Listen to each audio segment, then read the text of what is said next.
As-tu déjà remarqué que les insectes semblent grossir dans certaines régions du monde? Prends l'Australie et la forêt amazonienne, par exemple.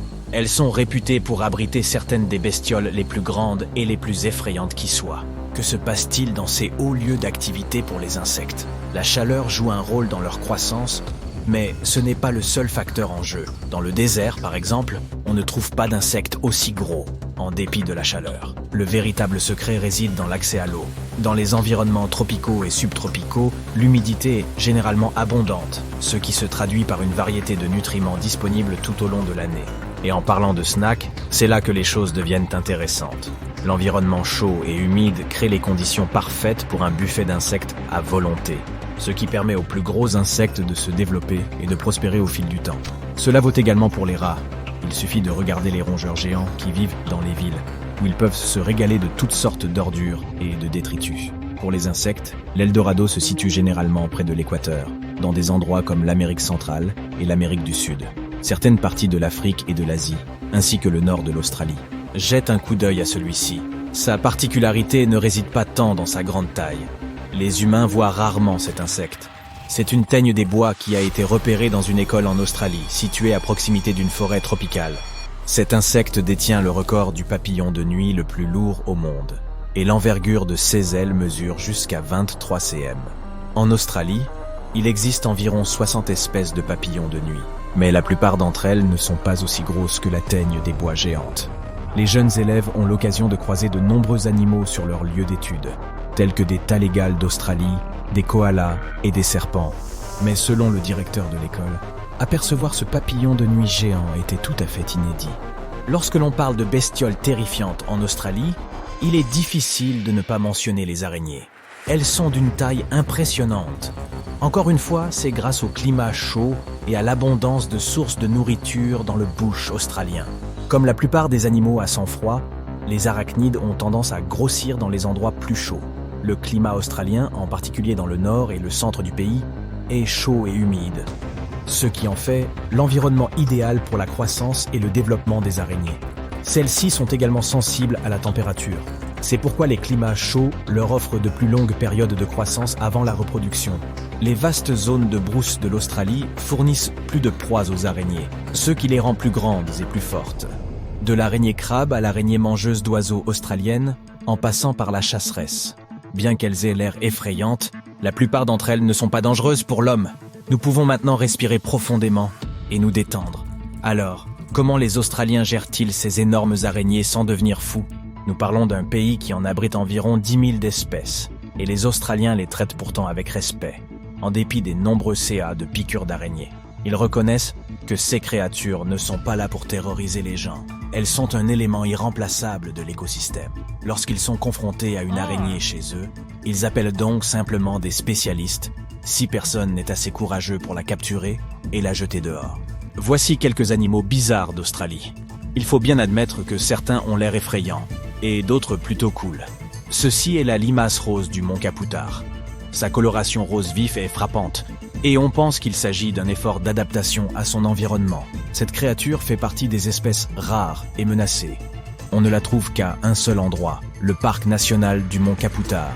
Il se trouve près d'une forêt isolée sur les flancs d'un ancien volcan. Les insectes font partie intégrante de la vie quotidienne dans certaines régions d'Australie. Une personne était en train de tondre sa pelouse, sauf qu'une surprise l'attendait. Elle a découvert cet insecte de 35 cm de haut. Cette personne a eu la gentillesse de remplir le bassin des oiseaux par une chaude journée d'été. Elle a alors remarqué que les oiseaux ne s'en approchaient pas. Elle se demandait bien pourquoi et a été vérifiée. Surprise. Ensuite, nous avons cet insecte géant et ce spécimen est toujours vivant. Pourquoi est-ce si surprenant? Eh bien, parce qu'il a été déclaré éteint il y a près d'un siècle. Je suppose qu'il est revenu d'entre les morts. Il s'agit du phasme de l'île Lord Howe, que l'on surnomme le homard des arbres. Ces insectes géants, qui mesurent environ 15 cm, avaient pour habitude d'habiter cet endroit, mais les rats noirs avaient d'autres projets en tête. Ces rongeurs ont envahi l'île, dévorant tout sur leur passage, y compris les pauvres insectes. En 1920, ceux-ci ont été officiellement déclarés éteints, mais le destin a voulu qu'ils fassent leur grand retour plus de 40 ans plus tard sur la pyramide de Ball, une pile de roches volcaniques située à 20 km de là. Mais voici le hic. Ces nouveaux phasmes améliorés étaient légèrement différents de leurs ancêtres, ce qui a laissé les chercheurs perplexes à se demander s'il s'agissait bien de leurs authentiques descendants. Après quelques recherches scientifiques et des tests ADN, le verdict est tombé. Il s'agit de la même espèce. Avec moins d'1% de différence génétique, ces insectes mangeurs de plantes sont prêts à faire un retour fracassant dans leur pays natal. Nous sommes sur le point de franchir une nouvelle étape dans notre liste de créatures effrayantes. En Australie, il existe un mille-pattes qui te donnera de grimper sur le premier tabouret. Il faut dire aussi que ces animaux sont nocturnes. Peux-tu imaginer te réveiller avec un mille-pattes de 15 cm de long rampant sur ton pied? As-tu déjà vu un insecte qui semble tout droit sorti d'un film de science-fiction? Eh bien, laisse-moi te présenter l'Extatosoma tiaratum. Si on te montrait une photo de cet insecte rampant, tu penserais probablement qu'on l'a photoshopé. Mais non, cet insecte en forme de canne est tout ce qu'il y a de plus réel. Il est difficile de croire qu'une créature aussi bizarre puisse exister dans la nature. Cela montre à quel point elle peut être aussi incroyable qu'époustouflante. Imagine, tu te promènes dans ton jardin, à t'occuper de tes oignons, quand soudain tu tombes nez à nez avec une toile gluante. Avant que tu n'aies le temps de paniquer, tu aperçois la coupable, une araignée de jardin tisseuse d'orbes. Ces créatures nocturnes peuvent paraître effrayantes avec leur grand corps poilu et leurs marques rouge-brun ou jaune, mais elles sont heureusement inoffensives pour l'homme. En fait, leur présence peut être une bonne chose, puisqu'elles contribuent à réduire la population d'insectes nuisibles tels que les moustiques. Leurs toiles sont une véritable merveille de la nature. Solides et pratiquement invisibles, elles offrent un large filet de capture pour les proies. Et si tu romps accidentellement leur toile, ne t'inquiète pas. Elles en tireront généralement les conséquences et iront s'installer ailleurs. Alors, profite de ton jardin, mais méfie-toi de ces tisseuses d'orbes sournoises. Découvre maintenant cette grosse bestiole australienne, la blatte rhinocéros. Contrairement aux cafards volants, ceux-ci n'ont pas d'ailes et ne sont pas considérés comme des nuisibles. Ils jouent un rôle essentiel dans l'écosystème, en mangeant les feuilles mortes et en recyclant d'autres matières organiques. Tu les trouveras peut-être en train de s'abriter dans un terrier confortable.